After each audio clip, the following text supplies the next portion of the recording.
This week, we saw David Leitch's new action comedy romance film, The Fall Guy. Matt, what's the plot? The plot is stuntman, right? Cam op.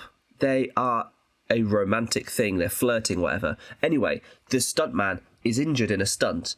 And he just sort of goes off the deep end. He's in a bit of a rut. He can't work anymore. And they break up. And anyway, 18 months later, the cam op is now a director. And the stunt guy gets a call saying, we specifically want you to work on this new film. Come along to Australia and we'll film it.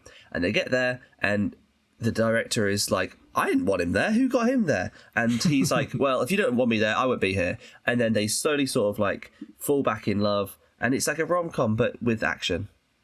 Oh, there's also like some like crime stuff going on. That's like there's crime stuff. There's crime. The fourth genre in this film. What did you think? What are the first thoughts that come to mind after watching The Fall Guy? I liked it, but I will say, as you mentioned, 4 genres. We got the comedy, we've got the action, and we've got the romance, and we've got the crime.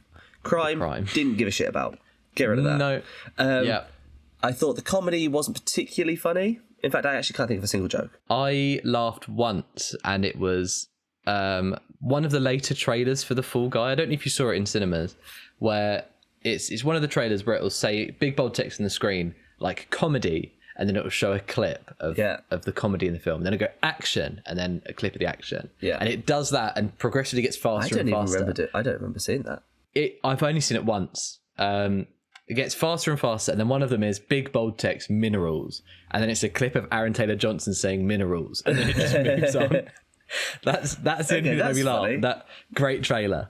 But yeah, no, I'd agree. It's more lighthearted than funny. Yeah, I think the comedy. Yeah, but yeah, I liked the sort of romance. I was invested in their romance, although I knew exactly how it was going to go because it's so paint by numbers.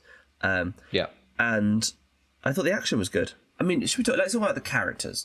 So Ryan Gosling plays Ken. Ryan Gosling plays Ken, yeah. He loved playing Ken in the Barbie movie. But unfortunately, that's one movie. That's not a TV show, so he can't play the character anymore. And so he's done what happens so often with actors, where he just continues playing the character, even though it's a completely different script and a completely different name, and he's not a mannequin in real life or doll. He just plays Ken, which I love to see, because I loved Ken. But it's sort of like, I hope he doesn't keep up doing this forever. Because I don't want it, like, Ryan Reynolds just plays Deadpool and everything. And I like Deadpool, but you can do other stuff, Ryan. He came out and said that he's not going to be taking those harder roles as regularly now, for family reasons. I think like Drive or Blade Runner, where he previously had to really get into the mindset of it, and it would impact home life.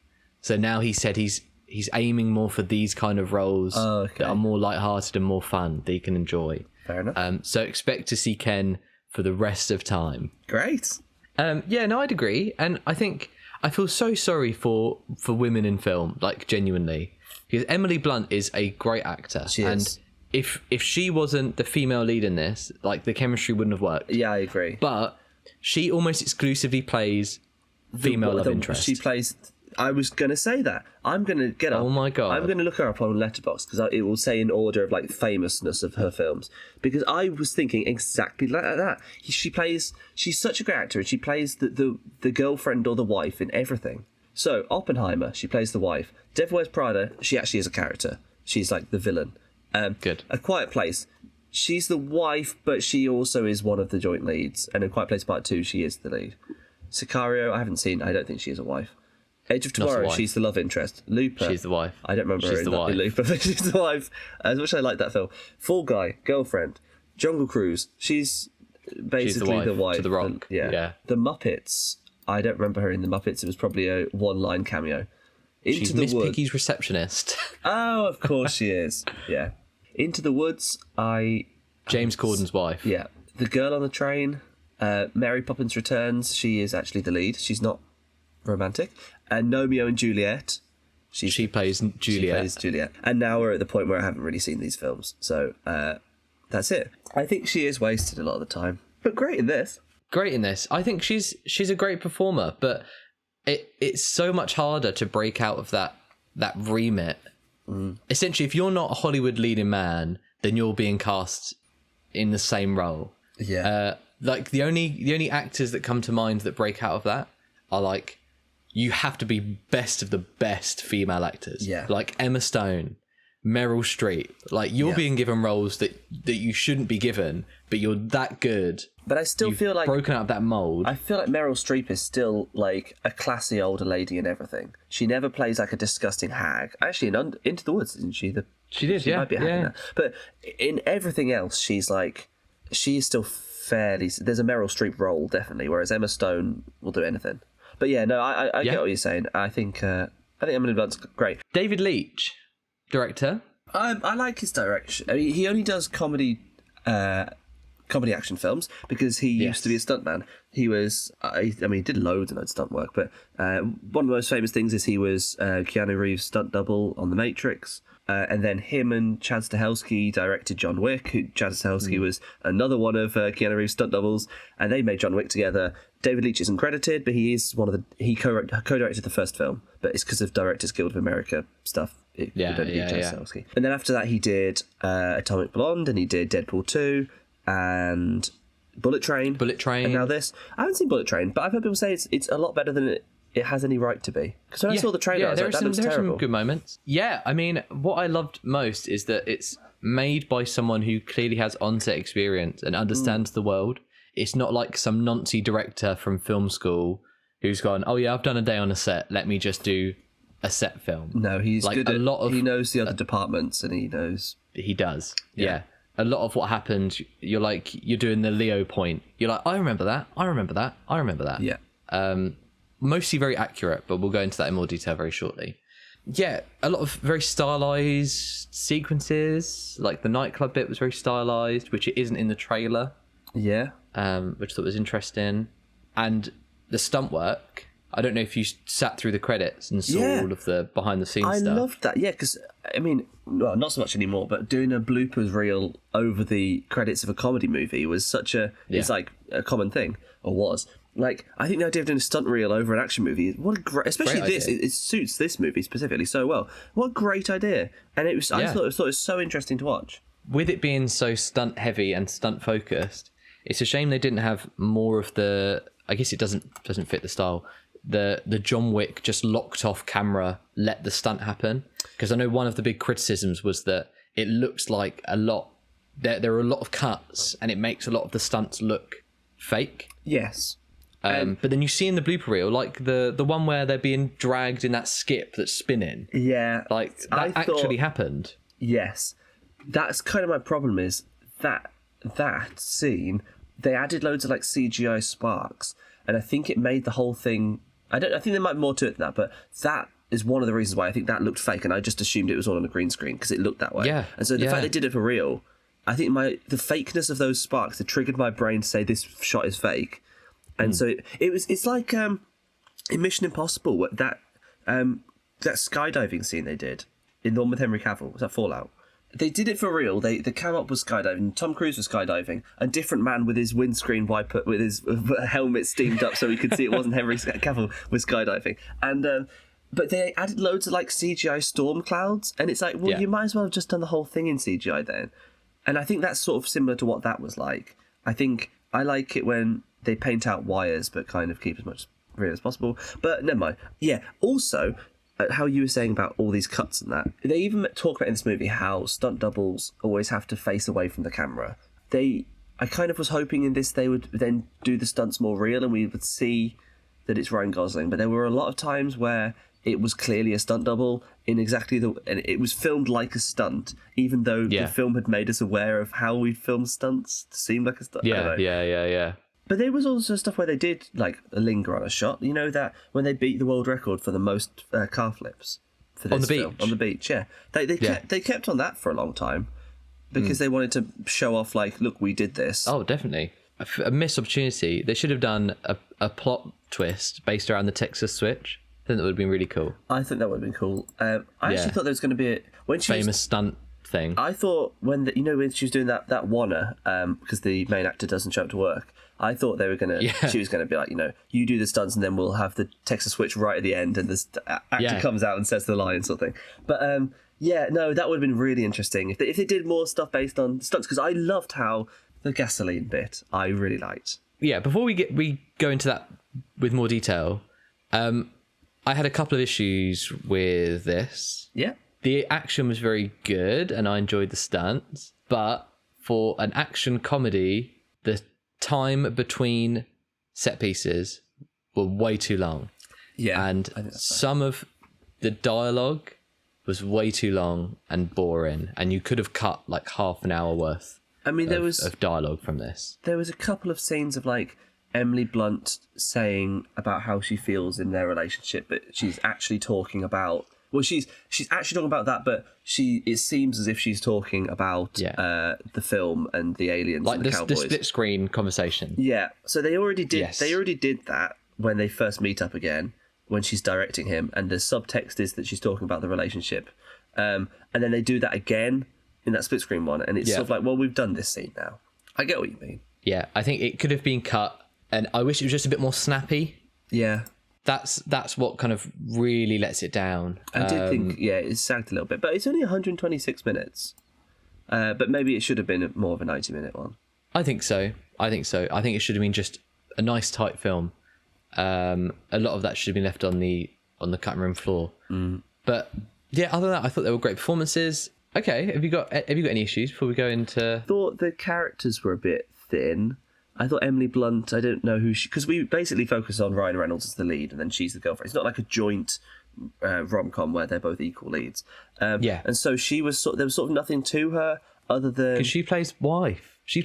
Yeah, well, she's now a director, and her dream is to direct June, and that's his motivation for doing but also this.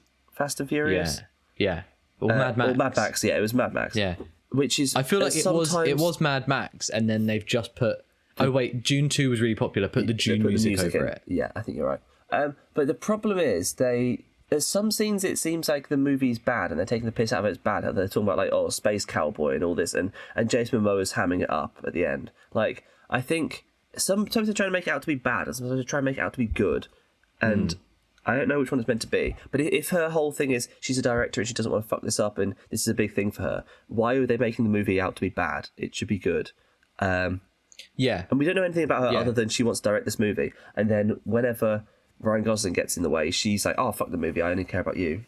Which is weird. It is weird. Yeah, it does get a bit muddy towards the end. But yeah, no, I think that's all valid. Do you want to go into spoilers and talk about that little bit you want to talk about? Let's do it. Go for it. Spoilers. I thought the bit where they were pouring the gasoline on him and then he got some in his mouth and then they got the lighter out and he spat it on the lighter and set them on fire was sick. Because that's what stuntmen do. They do fire blows with gasoline in their mouth. And I thought that was cool how they did like a common stunt thing. He did use that as the way to get out of a real life fight. And I think I wish they did sort of more of that. I mean, they certainly... I don't know if it's just me inferring it or if they actually comment, but like when he gets hit by a car, like he knows how to take hits, so he can sort of roll in the right way, and he can survive it and be a lot more intact than a normal person would. What did you think about the drug sequence, actually? I thought it was a waste of time. So did I. Like the fight, the unicorn joke in the trailer looked pretty cool. Like him throwing the cork, that's like a big part of the trailer. Yeah. But in the film, it's all like glittery and I think it takes away from the stunt again. Yeah, I think it's just a film I don't have very much to talk about, but I did mostly enjoy it. I thought the villain motivation was like, it was paper thin, but because he just wanted to kill off his stunt doubles because he was jealous that... No, his stunt doubles were he says I do all my own stunts, which is what actors say, and it's not true. And I think that was a good sort of dig at actors that David Leitch did there. He said, I do all my own stunts, and then his stunt man was like, called him out on it, and then his ego being an actor really killed him. And I thought that worked quite well as like it's already quite a silly movie, so I think it worked well as the motivation. But that's all there really is to it. The villains were actors and producers. Yeah. And it's not really much else, I don't think. I don't think so.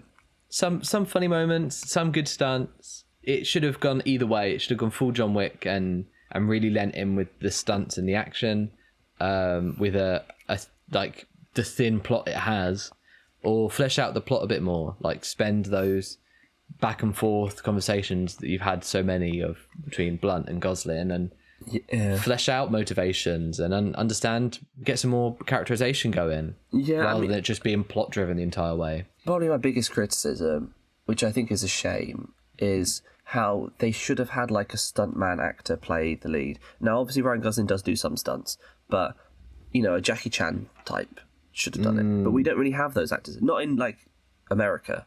A Tom Cruise. Tom Cruise, yeah, but he's too old. See, we don't have. There's no one who is the right age who is like American who could have done that part. They don't need to be American, I guess, but they could have got like a Japanese person or something.